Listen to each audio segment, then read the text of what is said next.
Hi, welcome to Bookie. Today we will unlock the book Solitude, A Return to the Self.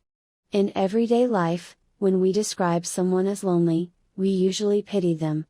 Looking at solitary figures, people identify them as dispirited and depressed.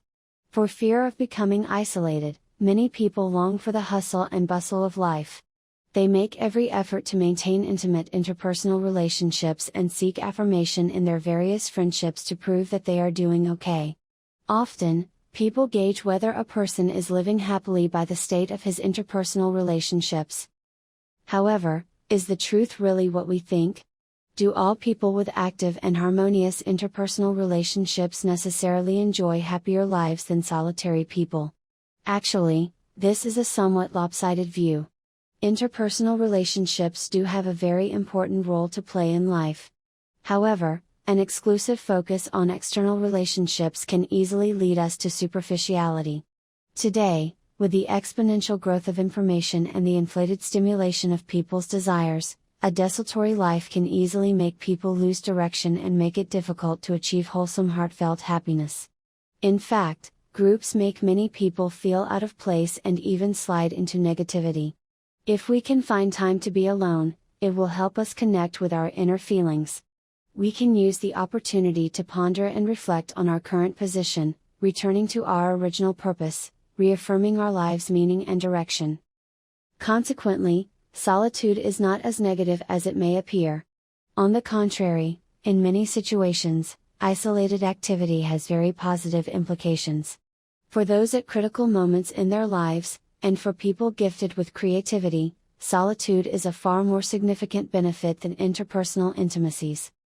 The author Anthony Storr was a celebrated British psychoanalyst and psychiatrist. He was a research fellow at Oxford University and a fellow of London's Royal College of Physicians, the Royal College of Psychiatrists, and the Royal Society of Literature. He was the author of 12 best-selling books in psychoanalysis, and he is regarded as the UK's most literary psychiatrist. He specialized in the analysis of negative emotions, combining his research in psychiatry and philosophy to communicate in depth with the general reader. This book is an outcome of his research on solitude. In the current book, Storr combs the thoughts of many famous psychoanalysts, investigates the creativity of several talented artists, probing and expounding how solitude is significant in their lives and why they value it. Many people dread isolation. Storr praises it as a way to exercise our sensibilities and open our hearts. Solitude, he suggests, is a means of self-help, a tool to deal with problems. It has the potential to channel our intense feelings, stimulating creativity, reach the depths of our souls, even produce a transcendent spiritual experience, and lead to fulfillment. Since its publication, this book has received much praise. British psychiatrist Anthony Clare considered it enlightening, a work that contented the soul. Chinese philosopher Guoping Zhou commented, "The author, a considerably literary psychiatrist, persuasively reveals the value of solitude in life, including its psychotherapeutic effects."